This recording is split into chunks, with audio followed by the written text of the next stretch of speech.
हामी चाहिँ आज फेरि पनि आएको छौँ है फ्यामिली रेस्टुरेन्टमा। अनि यहाँ चाहिँ हामी खासमा चाहिँ क्रेभिङ ल्याएको होइन है म यत्रो दिनदेखि मैले क्रेभिङ भनेको क्रेभिङहरू गइसक्यो। यो चाहिँ खासमा चाहिँ भोकै ल्याएको।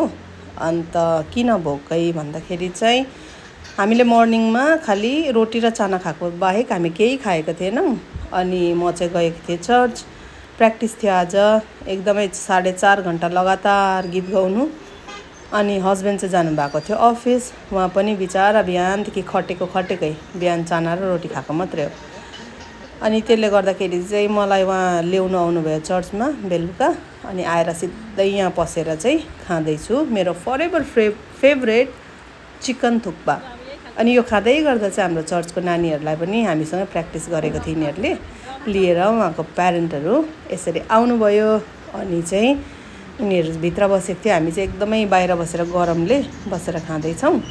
हस्बेन्डले चाहिँ मगाउनु भएको थियो ताइपो। अनि म चाहिँ एकदमै थुक्पा इन्जोय गरिरहेको छु। हाम्रो अगाडि चाहिँ हाम्रो डिकन बा बसेर बात मार्नु हुँदै थियो, मतलब मसँग होइन हस्बेन्डसँग। तर म पनि बिचबिचमा खाँदै भए पनि बोल्दैछु, किनकि हामी चर्च आउने जाने बाटोमा चाहिँ हात्ती निस्केको थियो अरे भनेर हामी आउनु बित्तिकै भनेर भन्नुहुँदै थियो। अनि त्यही कुरामा चाहिँ हामी यसरी बात मार्दैछौँ। अनि यहाँ फ्यामिली रेस्टुरेन्टको चिकन थुक्पा चाहिँ यति साह्रो मिठो लाग्छ, यति साह्रो दामी टेस्टी हुन्छ।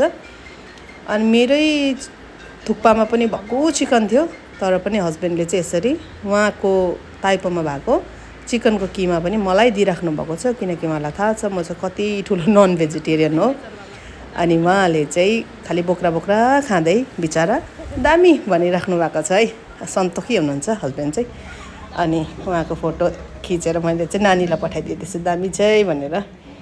अनि यस पछाडि चाहिँ म चाहिँ फटाफट सुट पनि गरिरहेको छु, किनकि मलाई चाहिँ लाग्छ डेली एउटा त हालिदिउँ न सर्ट भनेर है। अनि त्यो मैले हालिरहेको छु।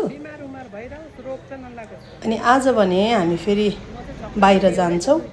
हिजो पनि हामी यही जग्गामा खाएको कुराहरू थियो, त्यो पनि आउँछ। आज गएकोहरू पनि आउँछ। फिलहाल चाहिँ हामीले यहाँको एकदम सफा चट पारेर, मलाई पिरो भइरहेछ नि हस्बेन्डले चाहिँ भनिराख्नु भएको छ अब बेसी नखानु ल भनेर